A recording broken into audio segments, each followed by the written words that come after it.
योग दर्शन की 79वीं कक्षा 79। इससे पहले 78 कक्षाएं हमारी हो चुकी हैं। आज हम लगभग 15 दिनों बाद मिल रहे हैं। मैं आशा करता हूँ कि आप सभी लोग स्वस्थ होंगे, कुशलता से होंगे। और पिछले दिनों जो हमने योग विषय पर, समाधि विषय पर लंबी चर्चाएं की हैं, मन को लेकर बहुत सारी बातचीत हमारे बीच हुई है, उसका आप लोगों ने लाभ लिया होगा। उस पर एक चिंतन मनन करने का बीच में अवसर मिला होगा। लगातार कक्षाएं चल रही थीं। 78 कक्षाएं हमारी लगभग लगातार रहीं। बीच में त्योहार आदि के कारण 2-4 दिन की कक्षाएं बंद रही होंगी। तो बहुत अवसर मिल नहीं पाया था सभी लोगों को कि कक्षा के अतिरिक्त बैठकर चिंतन कर पाएँ, पिछले विषय की पुनरावृत्ति कर पाएँ। मेरे साथ भी कुछ प्रतिकूलता आई, बहुत सारी व्यस्तता रही जिसके कारण कक्षा का अवकाश करना पड़ा। 6-6, 7-7 दिन आगे बढ़ाते रहे कक्षा को कि शायद अनुकूलता बने, लेकिन बन नहीं पा रही थी। और आखिरकार वो कार्य समाप्त हुआ जो घर पर चल रहा था। और आज हम कक्षा में फिर से मिल रहे हैं। कई लोगों को बड़ी उत्कंठा थी जानने की कि ऐसी क्या व्यस्तता आ गई, क्योंकि सब लोग जानते हैं कि इतनी आसानी से तो कक्षा का अवकाश होता नहीं है। व्यस्तता ये थी कि घर पर थोड़ा-सा काम चल रहा था, कुछ जैसे कंस्ट्रक्शन का काम होता है ना, चिनाई बोलते हैं जिसको, उसका काम चल रहा था। कई लोगों ने तो और कई प्रकार की कल्पनाएँ कर ली थी, तो मैंने सोचा कि एक बार आपकी कल्पनाओं को थोड़ा विराम देते हुए वो उसका समाधान ही कर देते हैं। तो बस ये मामला था, व्यस्तताएँ हो ही जाती हैं जब घर में काम चलता है तो। तो जैसे का बीच में व्यस्तताएँ थीं, एक विचार मन में आया कि क्यों ना पिछले जो पाठ रहे हैं, उनकी एक बार परीक्षा कर ली जाए। तो मेरे मन में एक संशय था। संशय ये था कि यदि मैं परीक्षा के लिए आप लोगों को बोलूँगा, तो कुछ 10-12 लोग होंगे जो परीक्षा के लिए तत्पर हो पाएँगे, तैयार हो पाएँगे, उद्यत हो पाएँगे। लेकिन आपने मेरी आशाओं पर पानी फेरा और खूब सारा पानी फेरा। और बहुत प्रसन्नता हुई ये देख करके कि हमारी कक्षा के लगभग 70 या 80 लोगों में से लगभग 56-57 लोगों ने परीक्षा दी। मेरी अपनी जानकारी के अनुसार किसी भी ऑनलाइन चलने वाली कक्षाओं में ये इतनी सुंदर प्रस्तुति थी जो मैंने कहीं नहीं देखी।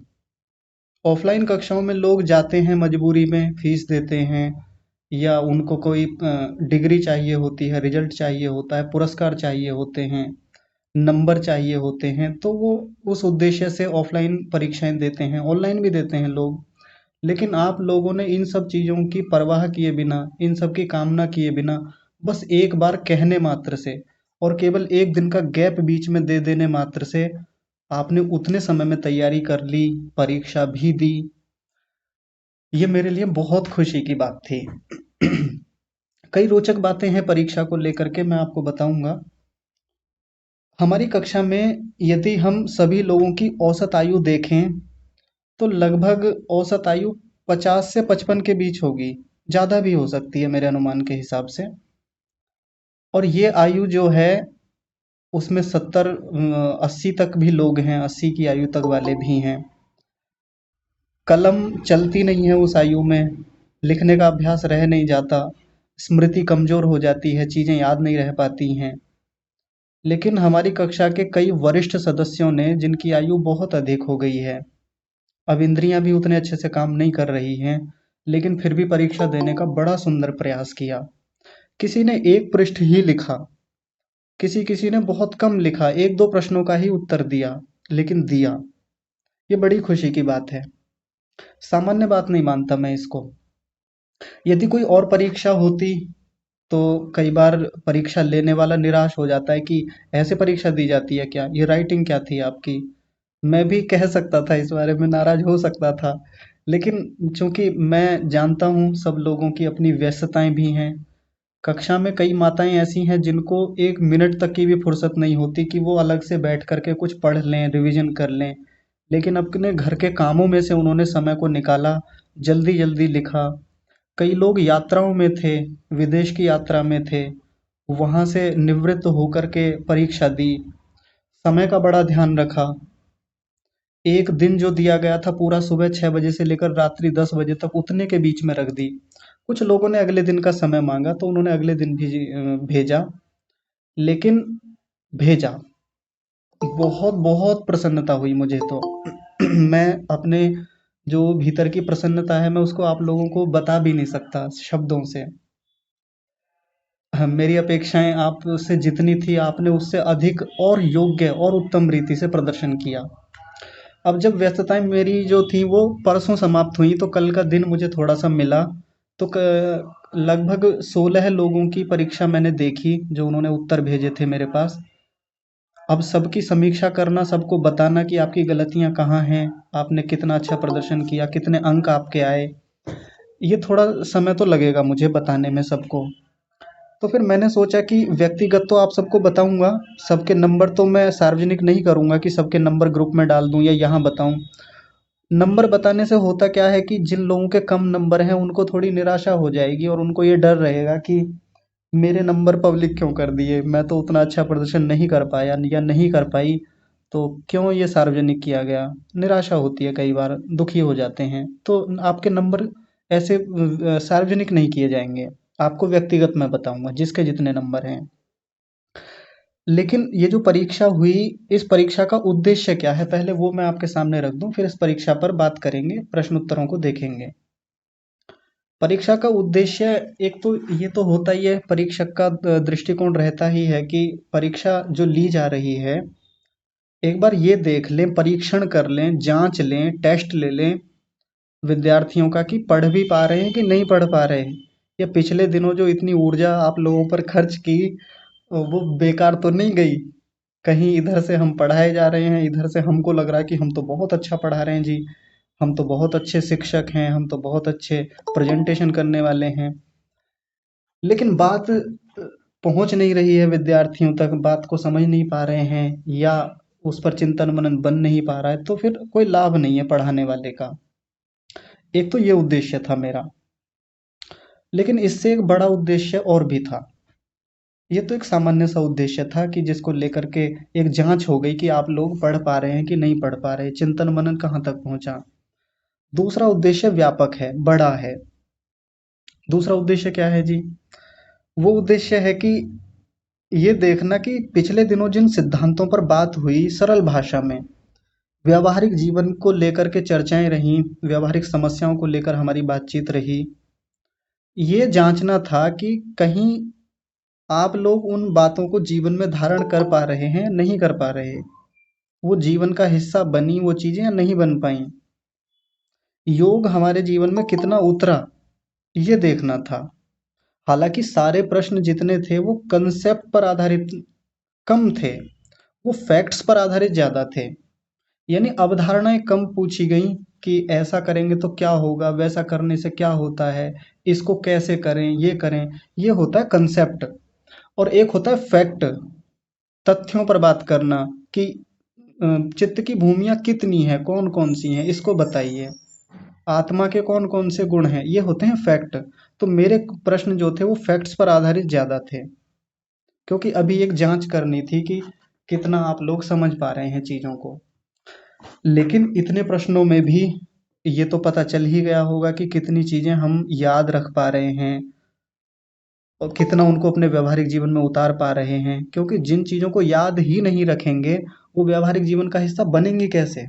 पहले तो याद ही करना होता है सिद्धांतों को, मंत्रों को पहले रटा जाता है, तब वो मंत्र जीवन का हिस्सा बनते हैं बाद में, उन पर चिंतन मनन आगे बढ़ता है। तो पहले याद ही तो किया जाएगा कि चित्त की भूमियाँ कितनी होती हैं, तब देखा जाएगा कि हम किस भूमि में रहते हैं। हम क्षिप्त भूमि में रहते हैं, मूढ़ में रहते हैं, विक्षिप्त में, एकाग्र में, निरुद्ध में रहते हैं। पहले पता तो किया जाएगा कि चित्त की वृत्तियां कौन कौन सी होती हैं, तभी तो पता चलेगा कि हमारी कौन सी वृत्ति प्रबल है, कौन सी कमजोर है, ये देखा जाएगा। ये तो पता चले कि क्लिष्ट वृत्तियां होती कौन सी हैं, अक्लिष्ट कौन सी होती हैं। उसके बाद ही तो पता चलेगा कि कौन सी वृत्तियों को कितना बल देना है, कौन सी वृत्तियों को दुर्बल करना है। ये उद्देश्य था परीक्षा लेने का। अब मुझे नहीं पता आप लोगों ने उस उद्देश्य को ध्यान में रख के परीक्षा दी, या केवल इस उद्देश्य से कि मैं संतुष्ट हो जाऊंगा, मुझे खुशी होगी, या नंबर अच्छे आ जाएंगे, रिजल्ट बढ़िया बन जाएगा। ऐसा कोई उद्देश्य शायद आपके मन में रहा हो, कोई बात नहीं, जो भी रहा हो। लेकिन एक बार आप लोग जांचिएगा अपनी अपनी मन स्थिति को, अपनी अपनी आत्मिक स्थिति को, कि योग दर्शन की परीक्षा से कितना लाभ हमें व्यवहारिक जीवन में हुआ। इंस्टीट्यूशनल लेवल पर स्कूल कॉलेज में जब कोई परीक्षा दी जाती है तो एक उद्देश्य होता है, बस एक उद्देश्य है, डिग्री चाहिए, रिजल्ट चाहिए जी हमको, बस नंबर अच्छे चाहिए। टीचर्स का भी यही उद्देश्य होता है और स्टूडेंट्स का भी यही उद्देश्य होता है। लेकिन ये परीक्षा इस उद्देश्य से नहीं थी, मुख्य रूप से तो नहीं थी। तो फिर आइए एक बार देख लेते हैं परीक्षा को। 15 जनवरी को हमारी परीक्षा हुई थी। पूर्णांक 32 अंकों का रखा गया था। कई लोगों को तो ये लगा होगा कि पूर्णांक हमने हमेशा 50 अंक, 100 अंक, 80 अंक, 70 अंक, यानी राउंड फिगर में देखे हैं। ये 32 अंक क्या होता है? तो बस जितने प्रश्न मुझको निकल पाए वहां से, पहले 11 सूत्रों में से, उन प्रश्नों के हिसाब से जितना बन पाया, उनके हिसाब से 32 अंक बन रहे थे, तो यही रख दिया मैंने। कोई उद्देश्य नहीं था कि कभी आप सोचे कि ये 32 कोई शुभ संख्या होती है क्या? ऐसा कुछ नहीं है। सारी संख्याएं शुभ ही होती हैं। तो चलिए बातचीत कर लेते हैं एक बार सभी प्रश्नों पर। आप लोग अपनी अपनी उत्तर पुस्तिका लेके बैठिए साथ में। नहीं भी लेकर बैठे हैं तो कोई बात नहीं, आप देखते रहिए एक एक प्रश्न को। 4 खंड आपको दिए गए थे, खंड क, ख, ग और घ। इन 4 खंडों को करना था, चारों के चारों को। कई लोगों ने चारों ही किए हैं बढ़िया से, कुछ ने एक किया है, कुछ ने दो किया है, कुछ ने 3 किए हैं, और कुछों ने एक भी नहीं किया है। ठीक है, तो आइए देख लेते हैं। अब यहाँ देखिए, ये सारे प्रश्न करने अनिवार्य हैं, सारे करने हैं। प्रत्येक प्रश्न 1 अंक का है, यानी आपने एक प्रश्न ठीक किया तो आपको 1 अंक मिल जाएगा उसका। पहला प्रश्न देख लीजिए। अथ शब्द का क्या तात्पर्य है? ये संक्षिप्त उत्तरीय प्रश्न है। सबसे पहले हेडिंग देखिए, संक्षिप्त उत्तरीय प्रश्न, यानी बहुत संक्षेप में लिखना है, कोई विस्तार देने की आवश्यकता नहीं है। संक्षेप का मतलब बहुत शॉर्ट में लिखना है, बहुत बहुत शॉर्ट में। तो अथ शब्द का क्या तात्पर्य है? अथ शब्द शुरू में ही आया है योग दर्शन में। पहला ही सूत्र है अथ योगानुशासनम। तो अथ शब्द का मतलब क्या बताया था? शुरुआत के रूप में, जब किसी चीज को शुरू किया जाता है, कोई शास्त्र शुरू करना है, कोई बातचीत शुरू करनी है, कोई नया काम शुरू करना है, तो जब उसका आरंभ किया जाता है, उसके लिए अथ शब्द का प्रयोग होता है। और शास्त्रीय शैली में इस अथ शब्द को लगाने की बहुत बड़ी परंपरा हमारे लोगों की रही है, ऋषियों की रही है। तो अथ का मतलब है कि अब योग नाम के शास्त्र का आरंभ किया जाता है, योग दर्शन का आरंभ अब शुरू करते हैं, ये होता है अथ का मतलब। ठीक है जी। एक और साथ में अर्थ बताया था इसका, कुछ लोगों ने बड़ा अच्छा लिखा लेकिन खोला नहीं। अथ का मतलब होता है अधिकार।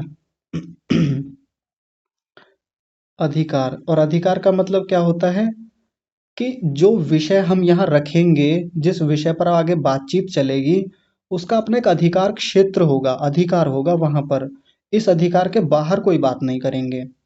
यानी योग की बात करेंगे तो बस योग की ही बात करेंगे, गणित की बात नहीं करेंगे यहाँ पर, या अन्य व्याकरण आदि की बातचीत नहीं चलेगी कि यहाँ काम तो चल रहा था योग दर्शन का, शास्त्र तो बनाया योग दर्शन के नाम से, लेकिन पढ़ा रहे हैं उसमें व्याकरण। लेके आगे महाभाष्य, उठा लिया वैशेषिक दर्शन को उसी में बीच में, उसमें प्रकरण आगे, सिद्धांत आगे, ऐसा नहीं कहा यहाँ पे। अथ का मतलब है अधिकार। योग की बात होगी तो बस योग की ही बात होगी इसमें, ये इसका अधिकार क्षेत्र है।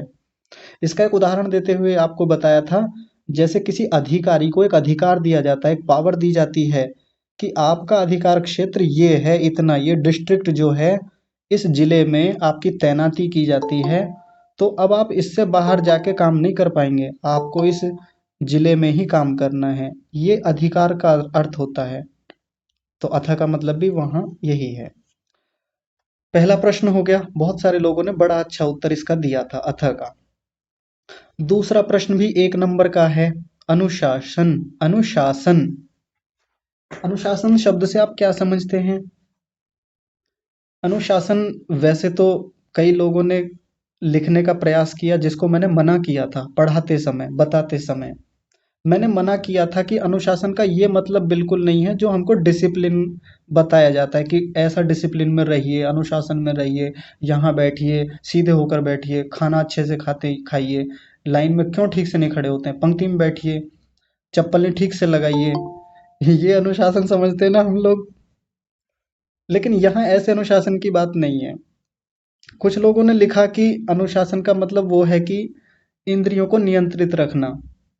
वैसा नहीं है, यहाँ पर वो भी नहीं है। कोई कह रहे थे मन को नियंत्रित रखना अनुशासन होता है, वो भी नहीं है। अनुशासन का अर्थ लिखते हुए मीरा ने बहुत सुंदर लिखा। उन्होंने एक पंक्ति लिखी, अनुशिष्यते अनेन इति अनुशासनम। जहां पर पीछे से कोई परंपरा चली आ रही है, पीछे से कोई विद्या चली आ रही है, पीछे से कोई नियम कायदे कानून चले आ रहे हैं, बस उनको आगे बढ़ा देना, ये अनुशासन होता है। विद्यालयों में भी तो यही होता है। पीछे जब से हमारा स्कूल चला आ रहा है, जब से हमारा कॉलेज चला आ रहा है, तो उस समय नियम बनाए थे शुरू में। जब कॉलेज शुरू किया था, कोई स्कूल शुरू किया था, एक नियम बना दिए थे। अब वो नियम चले आ रहे हैं, ये वाली कक्षा इस कमरे में बैठेगी, ये वाली कक्षा इस कमरे में बैठेगी, इस कक्षा का अपने कक्षा अध्यापक होगा, यहाँ ऐसे होगा, यहाँ ऐसे होगा, ये प्रेयर ग्राउंड होगा, यहाँ पर ये लोग बैठेंगे, यहाँ पर व्यवस्थापक बैठेंगे, ये ऑफिस होगा। ऐसा एक अनुशासन बना दिया जाता है। तो अनुशासन का मतलब वो नियम, वो कानून, वो सिद्धांत जो पहले हैं, पहले से हैं, वो बने नहीं है अभी, पहले से हैं, बस उनको आगे बढ़ा देना, आगे लाया जा रहा है उनको, उसको कहा जाता है अनुशासन। अब यहाँ अनुशासन को कैसे देखें योग दर्शन में? पहले से एक विद्या चली आ रही है, पहले से ही, जब से परमात्मा ने वेदों में ज्ञान दिया, वेदों का ज्ञान दिया ऋषियों को, वो पहले से है। बस उसको महर्षि पतंजलि ने एक अनुशासन दे दिया, आगे बढ़ा दिया उसको हमारे लोगों के लिए, एक शास्त्र खड़ा कर दिया उसके, उसी को आधार बना करके। ये होता है अनुशासन का मतलब। अब इसको संक्षेप में कैसे लिखेंगे, क्योंकि प्रश्न तो संक्षिप्त उत्तर ये है। इसको लिखना है कि अनुशासन का अर्थ होता है किसी चली आ रही परंपरा को आगे बढ़ा देना। वैसे अनुशासन का मतलब शास्त्र भी होता है, और शास्त्र कहते ही उसको है जो पहले से विद्या चली आ रही है, और उसको आगे बढ़ा देना वो शास्त्र ही कहलाता है। वो भी इतना भी लिखा जा सकता है। दो प्रश्न हो गए। अब आइए तीसरे प्रश्न पर चलते हैं। तीसरा प्रश्न बड़ा रोचक है, बहुत मजेदार है। लिखा हुआ है, चित्त की वृत्तियों का निरोध होने पर क्या होता है। दूसरा सूत्र जो है योग दर्शन का, वो क्या है? योगश् चित्त वृत्ति निरोधः। चित्त की वृत्तियां जब रुक जाती हैं, उस स्थिति का नाम योग होता है। रोकना नहीं, रुक जाती हैं जहां, उसका नाम योग होता है। तो जब चित्त की वृत्तियां रुक गई हैं, तो तब क्या होता है, ये बताना है, बस एक पंक्ति में बताना है।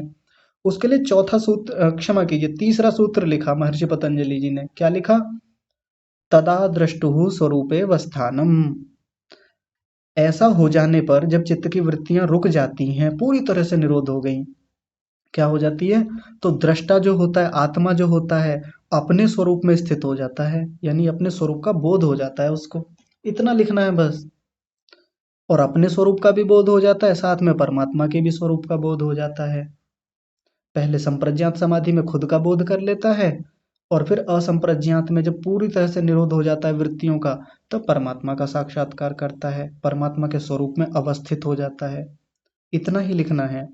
कई लोगों ने बहुत सुंदर उत्तर इसका ऐसा ही लिखा था जैसा मैं बता रहा हूँ, तो जिसका गलत है वो ठीक कर लीजिएगा। चौथे प्रश्न पर आते हैं।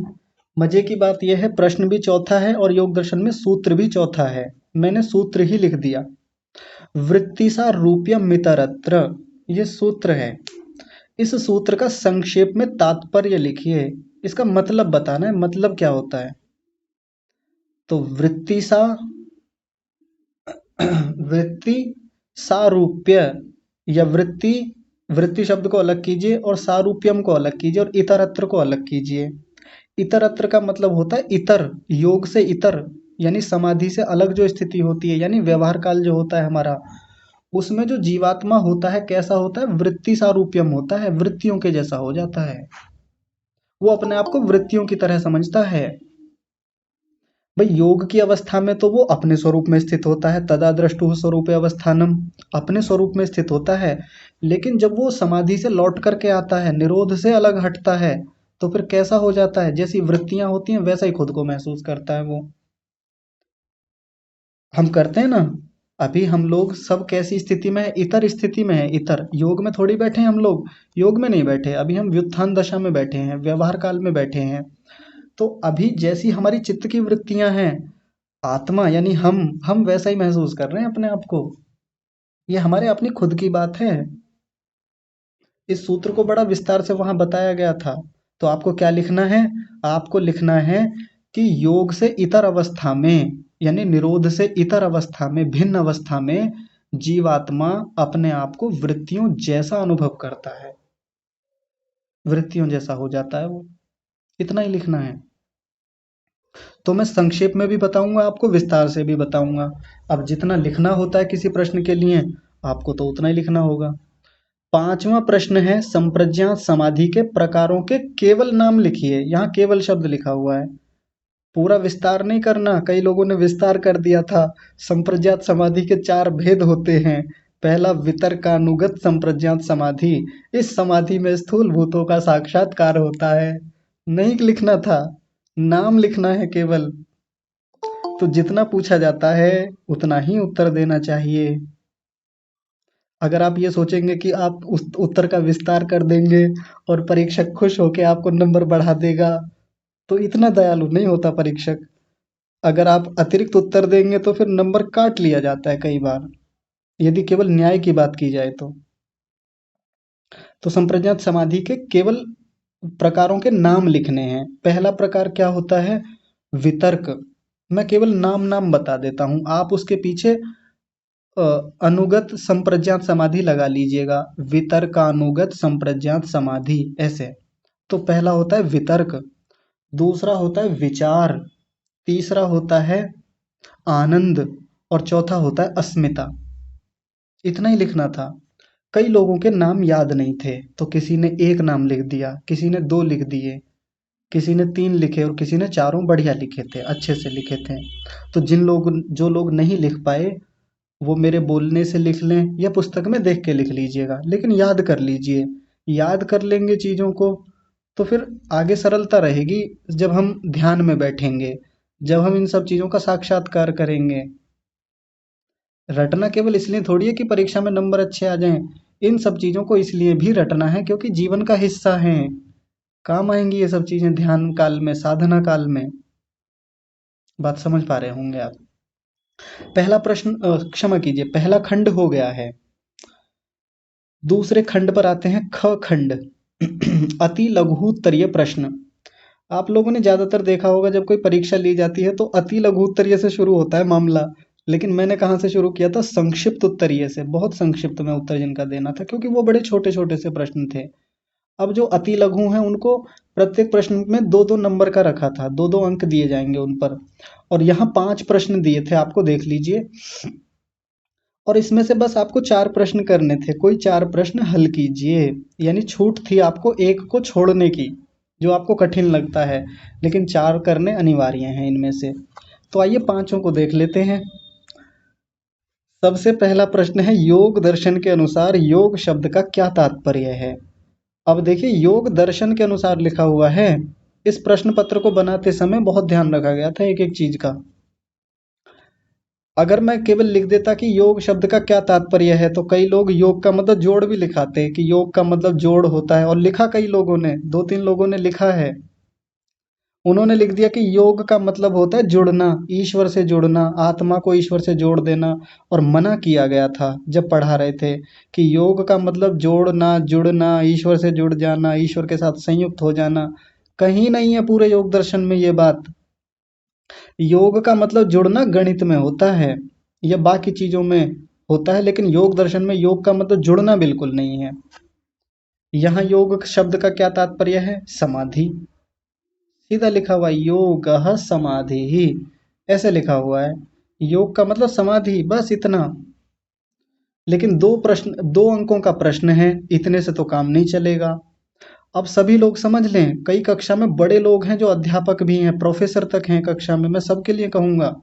टीचर हैं बहुत अच्छी स्किल्स हैं उनके पास टीचिंग की, सबके लिए कहूँगा, बुरा मत मानिएगा। कई लोगों के लेखन में ये गलतियां हैं कि जितना प्रश्न का अंक दिया हुआ है, यानी जितने अंकों का प्रश्न है उसके अनुसार उत्तर नहीं दिया है। बुरा मत मानिएगा आप लोग। तो जितना प्रश्न पूछा जाता है उसका उतना ही विस्तार करना होता है, तो अब इसका विस्तार कितना करेंगे, बढ़ाना पड़ेगा थोड़ा सा। केवल समाधि लिख के छोड़ दें, आधा नंबर मिलेगा, दो में से 1.5 नंबर सीधा कटेगा। तो कैसे बढ़ाएंगे? ऐसे बढ़ाएंगे कि योग का तात्पर्य समाधि होता है, साथ में लिख दें योगः समाधि ही, ऐसे लिख दें, तो अपनी बात में वजन आ जाएगा थोड़ा सा। फिर समाधि को खोल दें थोड़ा सा, समाधि क्या होती है, हालांकि प्रश्न आगे आएगा ये भी, लेकिन यही खोल दें समाधि को। समाधि का तात्पर्य होता है समाधान से, जिसमें सम्यक रूप से प्रकर्ष रूप से किसी बात का समाधान होता है, साक्षात्कार होता है, उसको समाधान कहते हैं। यही योग होता है। और कैसे खोलें? योगश्चित्त वृत्ति निरोधः, सूत्र लिख दें साथ में, बात में और वजन आ जाता है। चित्त की वृत्तियों का रुक जाना ही योग होता है। जिस चित्त की स्थिति में ये योग जो होता है, समाधि जो होती है, चित्त की अवस्था होती है, ना कि आत्मा की। ये लिख दें वहां विस्तार से कि जहां चित्त की वृत्तियां रुक गई हैं, उस स्थिति का नाम योग है। रोक लेने का नाम नहीं, रोकने के अभ्यास का नाम योग नहीं होता कि हम रोक रहे हैं, ध्यान लगा रहे हैं, जप कर रहे हैं, ये योग नहीं होता। योग तो उस स्थिति का नाम है जहां चित्त की वृत्तियां रुक गई हैं। ऐसी एक सिचुएशन है हमारे मन की। इतना विस्तार कर दें। अगर आपने 3-4 पंक्तियों में लिख दिया या 2-3 पंक्तियों में भी इस प्रश्न का उत्तर लिख दिया और सटीक लिख दिया, 2 अंक मिल जाएंगे। ये हो गया। दूसरा प्रश्न देखिए। अब देख लीजिए एक बात, कक्षा में कई युवक भी हैं, युवतियां भी हैं जो परीक्षाओं की तैयारी करते हैं, स्कूल कॉलेज में पढ़ रहे हैं, या जो लोग पढ़ाते हैं, या जो लोग बुजुर्ग हैं, बड़े हैं, उनके घर में बच्चे हैं, वो ये देख लें कि कैसे लिखा जाता है, कैसे लिखवाया जाता है, किसी भी परीक्षा के दृष्टिकोण से। अब देखिए दूसरा प्रश्न, योग कितने प्रकार का होता है, प्रत्येक को संक्षेप से समझाइए। दो बातें पूछ ली, अगर हमने इतने हिस्से का उत्तर दे दिया 1 नंबर बन जाएगा, इतने हिस्से का भी उत्तर दे दिया फिर 2 नंबर बन जाएंगे, हमारे दोनों को देना है। तो योग कितने प्रकार का होता है?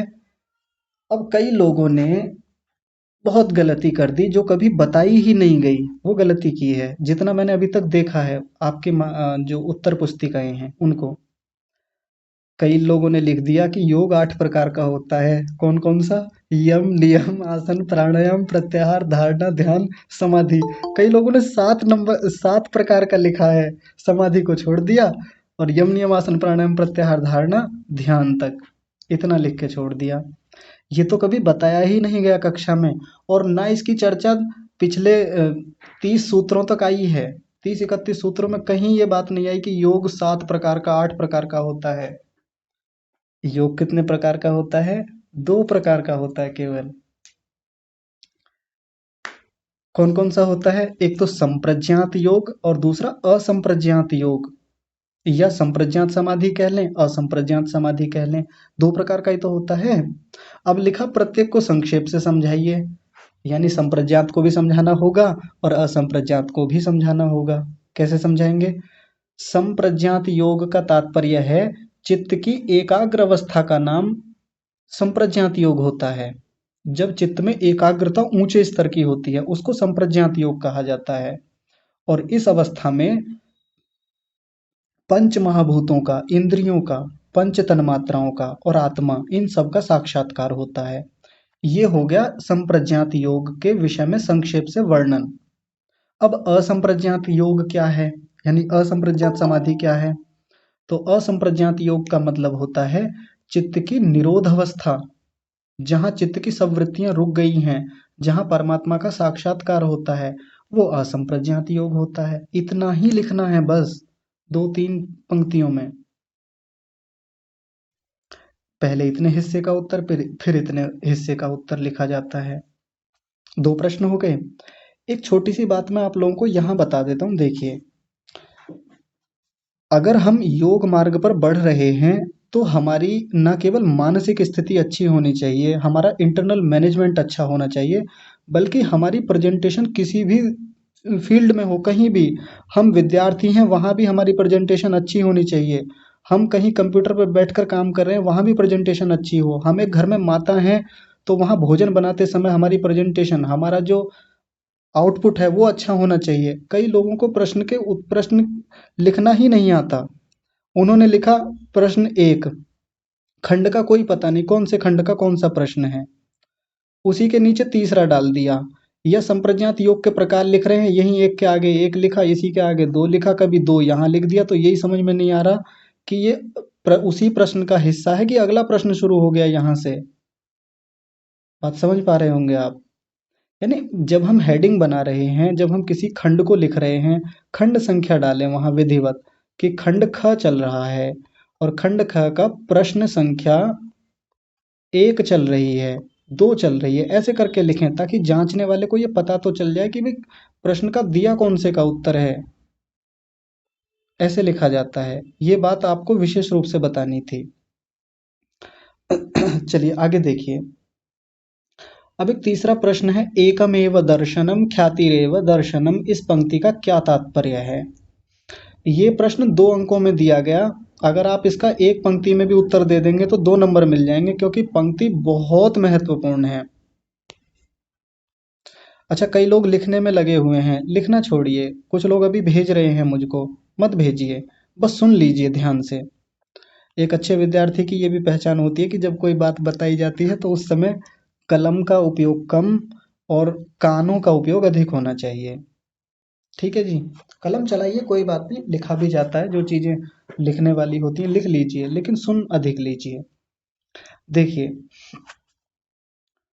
एकमेव दर्शनम ख्यातिरेव दर्शनम, ये कोई सूत्र नहीं है, योग दर्शन में सूत्र नहीं है, ये एक पंक्ति आती है बस ऐसे ही।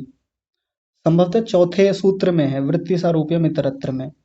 वहां इस पंक्ति का तात्पर्य है कि एकमेव दर्शनम, पहले केवल इतने हिस्से को देखिए। एकमेव, एक ही, एकम माने एक, एव माने ही, दर्शनम माने दर्शन, एक ही दर्शन है, ख्याति ही दर्शन है। जीवात्मा के लिए तो एक ही दर्शन होता है बस, क्या, ख्याति, ज्ञान। और वो ज्ञान क्या है, जो वृत्तियां हैं, जो चित्त में वृत्तियां चल रही होती हैं, वहां उस ख्याति की बात चल रही है। जैसे बाहर से कोई विषय आता है इंद्रियों से, वो सबसे पहले कहाँ जाता है, मन में जाता है। आत्मा फिर किसको देखता है, मन को देखता रहता है। तो आत्मा के लिए वो मन ही दर्शन होता है बस। मन में जो वो दर्शन चल रहा है, दृश्य चल रहे हैं, मन में जो वृत्तियां आ रही हैं, जो छाप बन रही है, आत्मा तो बस उसको देखता रहता है, वो ही उसके लिए दर्शन है, और कुछ दर्शन नहीं होता। आत्मा कभी बाहर की चीजों को नहीं देखता। आत्मा कभी किसी वस्तु को नहीं सूंघता है सीधे सीधे बाहर जा करके। वो तो बाहर से जो वृत्तियां मन तक आती हैं, जो ख्याति आती है, वो ही उसके लिए दर्शन होता है बस। ये इस पंक्ति का तात्पर्य है। इतना लिखना था इसमें। और ज्यादातर लोगों का उत्तर ये गलत है। अब आप लोग देख लीजिए किस किस का गलत है। अभी जिनकी कॉपी चेक नहीं हुई है उनका तो मैं देख के बताऊंगा, साथ साथ आपको व्यक्तिगत बताऊंगा, लेकिन अभी आप ठीक कर लीजिएगा यदि गलत है तो। चौथा प्रश्न जल्दी से देखिए। योग दर्शन में कुल कितने पाद हैं और प्रत्येक पाद में कितने सूत्र हैं। फैक्चुअल क्वेश्चन है, तथ्यों पर आधारित प्रश्न है, तथ्य बताना है बस। तो योग दर्शन में कुल कितने पाद हैं, 4 पाद हैं। प्रत्येक पाद में कितने सूत्र हैं। तो कई लोगों ने बड़ा अच्छा उत्तर दिया इसका, जो लोग ठीक से याद रख पाए थे। तो 4 पाद हैं। पहला पाद है समाधि पाद, उसमें 51 सूत्र हैं। दूसरा पाद है साधन पाद, उसमें 55 सूत्र हैं। उससे अगला विभूति पाद है, तीसरा वाला, उसमें भी 55 सूत्र हैं। और अंतिम पाद जो है वो है कैवल्य पाद, उसमें कितने सूत्र हैं, 34 सूत्र हैं। और सबको मिला दें तो 195, 195 सूत्र हैं। ठीक है जी, इतना लिखना था। कई लोगों ने बहुत अच्छा लिखा है। तो याद रखने का तरीका बता दें कैसे याद रहेंगे। 51, 55, 55, 34, जैसे फोन नंबर याद रखते हैं ऐसे याद रख लें। और ये तो 8 ही अंक हैं। 51 55 55 34, 51 55 55 34, ऐसे करके कर लें, एक बार में याद हो जाएगा। आसान तरीका है याद रखने का। सबको जोड़ के देख लीजिए, 195 बनेंगे क्या? हाँ, 195 बन रहे हैं। 5 तिया 15 3 18 19, हाँ जी ठीक है, हो गया। अब देखिए, एक अंतिम प्रश्न है इसी खंड का, समाधि से आप क्या समझते हैं? बहुत अच्छे उत्तर अधिकांश लोगों ने इसका दिया, क्योंकि उस समय इसको अच्छे से खोल दिया था। समाधि के जैसा एक शब्द होता है समाधान। समाधान जब हम किसी चीज का करते हैं अपने व्यवहारिक जीवन में, जब कोई समस्या आती है तो उसका समाधान किया जाता है। और समाधान होने में ज्यादातर होता क्या है, जब भी किसी समस्या का समाधान होता है, कुछ जानकारी हमको मिल रही होती है, और जैसी जानकारी चाहिए वैसी ही जानकारी, वैसा ही ज्ञान हमको मिल जाता है, उसी को हम समाधान कहते हैं। किसी बात में कन्फ्यूजन होता है, किसी बात में कोई चीज़ समझ में नहीं आ रही होती है, उल्टा ज्ञान होता है हमको, किसी ने खराब इन्फॉर्मेशन दे दी, लेकिन यदि उसको हटा करके कोई सही इन्फॉर्मेशन हमको दे दे, सही बात हमको बता दे, उसी को तो समाधान कहा जाता है। और यही समाधि का मतलब होता है। समाधि में सही सही बोध हो जाता है। सम जमा आ और जमा धी या धान लिख दीजिए, एक ही बात है।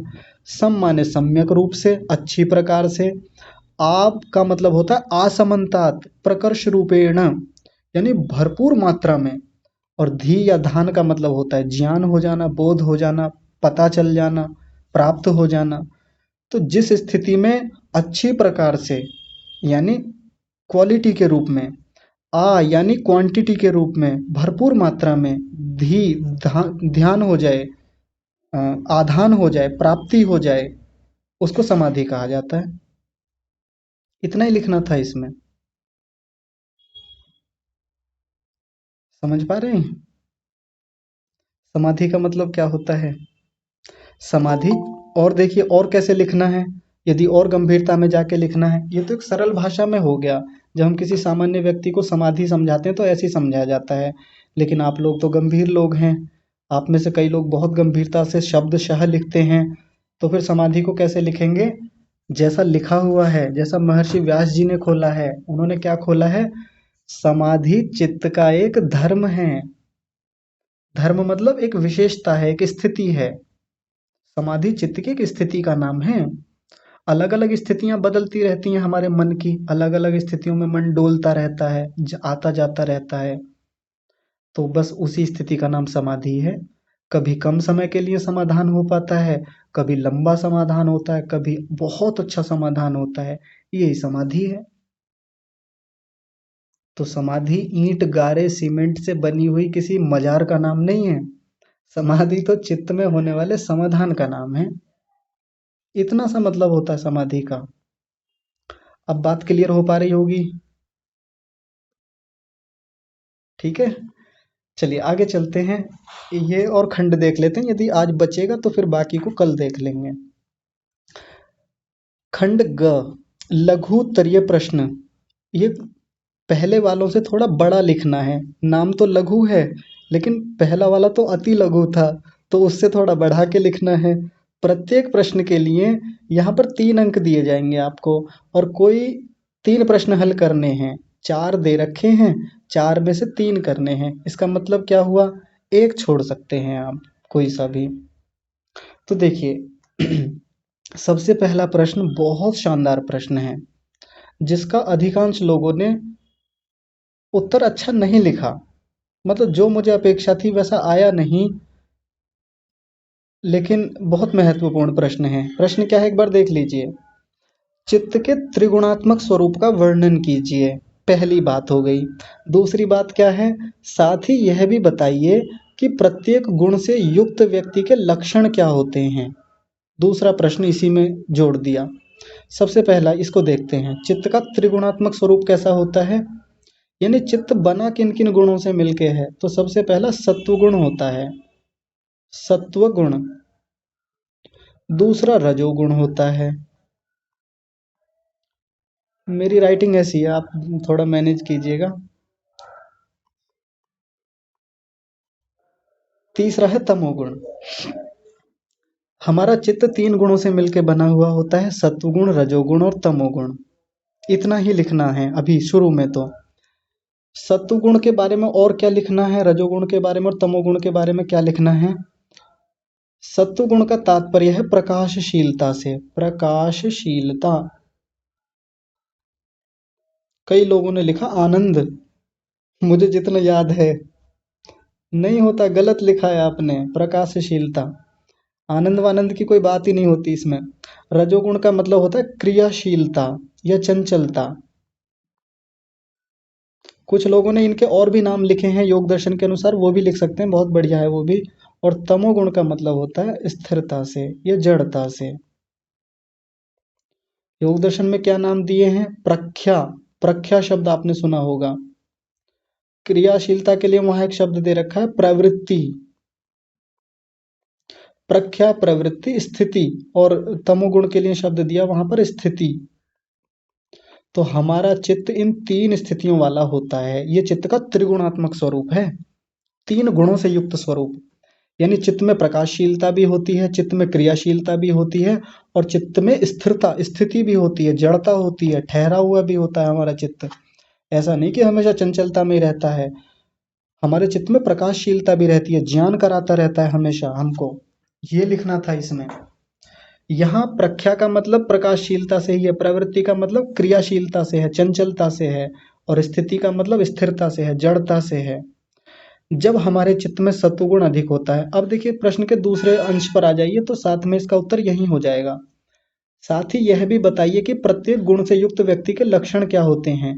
वैसे तो हर व्यक्ति के भीतर चित्त में ये तीनों गुण होते हैं, लेकिन कई बार किसी गुण की प्रधानता हो जाती है, कोई गुण अधिक मात्रा में उभर जाता है। तो मान लीजिए कोई व्यक्ति सत्वगुण की प्रधानता वाला है। अब इसका वर्णन करेंगे। जिस व्यक्ति के भीतर सत्वगुण की अधिकता होती है, ऐसा व्यक्ति कैसा होता है, प्रकाशशीलता से युक्त होता है। उस व्यक्ति के भीतर ज्ञान बहुत मिलेगा। वो व्यक्ति बहुत शीघ्रता से ज्ञान कर लेने वाला होता है, बड़ी जल्दी चीजों को पकड़ लेता है। उसको कुछ भी बात समझाएं, बड़ी जल्दी वो समझ लेता है चीजों को।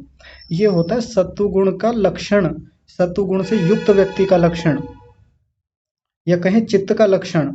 जब चित्त में सत्वगुण की अधिकता होती है, तब हम बहुत जल्दी चीजों को पकड़ लेते हैं, याद कर लेते हैं, स्मरण कर लेते हैं, बड़ी जल्दी चीजों को देख लेते हैं, समझ लेते हैं। ये सत्वगुण से युक्त व्यक्ति का या चित्त का लक्षण है। रजोगुण का देख लीजिए।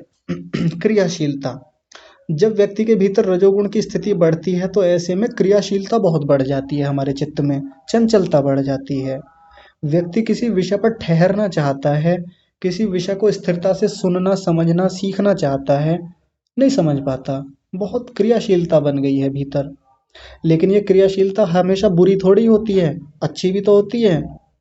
जब बहुत आवश्यकता होती है अनेक अनेक विषयों पे जाने की, ड्राइविंग करने की, राइडिंग करने की, दौड़ने की, भागने की, कहीं सतर्कता से काम करने की, तो ये क्रियाशीलता बड़ी काम आती है वहां भी। चित्त बार बार कभी इस पे जाएगा, कभी उस पे जाएगा। मान लीजिए जंगल में हम लोग घूमने चले गए, अब अगर क्रियाशीलता ना हो हमारे मन में, तो पीछे से कोई भी जानवर आकर झपट्टा मार सकता है, आगे से कोई शिकारी शिकार करके ले जा सकता है, नीचे से कांटा चुभ सकता है। कुछ भी नक्सली नक्सली लोग जो कई बार नीचे बम दबा देते हैं भूमि में, वहां से हमारा नुकसान हो सकता है। तो ये क्रियाशीलता, ये रजोगुण बहुत लाभकारी है हमारे जीवन में। ये चित्त का त्रिगुणात्मक स्वरूप चल रहा है। तमोगुण की अधिकता जब हमारे भीतर होती है, तब क्या होता है, स्थिरता आती है मन में, जड़ता आती है। अब ये स्थिरता या जड़ता जो है, ये भी खराब और अच्छी दोनों प्रकार से होती है। कैसे? अब यदि तमोगुण बहुत मात्रा में बढ़ जाए, तो व्यक्ति किसी चीज को बोध करना चाहे कर नहीं पाता। हमेशा एक निद्रा तंद्रा जैसी स्थिति रहती है, हमेशा आलस्य जैसा रहता है, चित्त काम नहीं करता है। आया था ना पीछे, एक तमोगुण जब बढ़ जाता है तो चित्त एक अलसाई जैसी स्थिति में रहता है, अलसम मूढ़म। याद करना भी चाहता है, चीजों को याद नहीं कर पाता, मन नहीं करता, अकर्मण्यता बनी रहती है, भारीपन रहता है मन में, शरीर में। ये इसी तमोगुण के कारण से होता है, ये उस व्यक्ति का लक्षण है। अच्छा किस मामले में होता है? अच्छा इस मामले में होता है तमोगुण, जब हम किसी विषय पर ध्यान लगाना चाहते हैं, किसी विषय पर ठहरना चाहते हैं, ये तमोगुण बहुत हेल्प करता है हमारी वहाँ रुकने में, ठहरने में, बहुत सहायता करता है। हमेशा बुरा नहीं होता तमोगुण, रजोगुण भी हमेशा बुरा नहीं होता, सत्वगुण तो हमेशा अच्छा ही होता है, उसमें तो खराबी होती ही नहीं है। तो इतना लिखना था इसमें। बात समझ पा रहे हैं कि आप लोग कहाँ गलतियां कर रहे थे, कहाँ और सुधार की आवश्यकता है। बाकी प्रश्नों के उत्तरों को हम कल देखेंगे विस्तार से और अच्छे से समझेंगे, क्योंकि अब लंबे प्रश्न हैं, इन पर लंबी बातचीत होगी। लेकिन अंत में आप लोगों की निराशा को दूर करते हुए, निराश ना हो, जिन लोगों ने जैसा प्रयास किया है, बहुत प्यारा प्रयास है, बहुत सुंदर है। मेरे लिए तो यही खुशी की बात है कि आप लोगों ने प्रयास किया है। पहली परीक्षा थी, थोड़ी बहुत चीज़ें इधर-उधर हो जाती हैं, नहीं समझ होती, अभ्यास नहीं है, व्यस्तताएँ थीं। 1 दिन का समय बस बीच में मिला था तैयारी करने के लिए। अचानक से परीक्षा के लिए बोला गया था। कई लोग बाहर थे, अन्य प्रकार की व्यस्तताएँ थीं, फिर भी भेजा है। उन सब बातों का मैं बहुत सम्मान करता हूँ। लेकिन जो बातें बताई जा रही हैं, उन पर हम काम करेंगे और सुधार करेंगे। अपनी प्रेज़ेंटेशन को, अपने लेखन को, अपने लिखने की शैली को और कुशाग्र बनाएँगे और अच्छा बनाएँगे। और बड़े लोग ये ना सोचें, अब इस उम्र में आके क्या लिखना, क्या क्यों करना फालतू में। अभी अभ्यास कर लीजिए, आगे के जन्म आसान हो जाएंगे हमारे। लिखना तो है, कभी ना कभी तो लिखना तो है। अब ना लिखेंगे, आगे लिखेंगे। अभी अभ्यास कर लेंगे, अगले जन्म में राइटिंग साफ हो जाएगी। और ये बात मैं हवा में नहीं कह रहा ऐसे ही, महत्वपूर्ण बात है। जिन लोगों की राइटिंग स्किल्स, जिन लोगों की स्मृतियाँ, जिन लोगों की साधना आज आपको कम आयु में अच्छी दिखती है ना, कई बार हम कह देते हैं कि देखो ये इतनी कम आयु में इतनी जल्दी कैसे सीख गए, ये इतनी कम आयु में इतना आगे कैसे बढ़ गए, ये इतनी कम उम्र में इतनी चीज़ों को कैसे सीख जाते हैं। मेहनत की है उन्होंने, पिछले जन्मों में बहुत मेहनत करके आए हैं। मामला केवल इस जन्म का नहीं होता। तो राइटिंग स्किल्स हों, टीचिंग स्किल्स हों, प्रेजेंटेशन स्किल्स हों, कुछ भी हों, काम करें।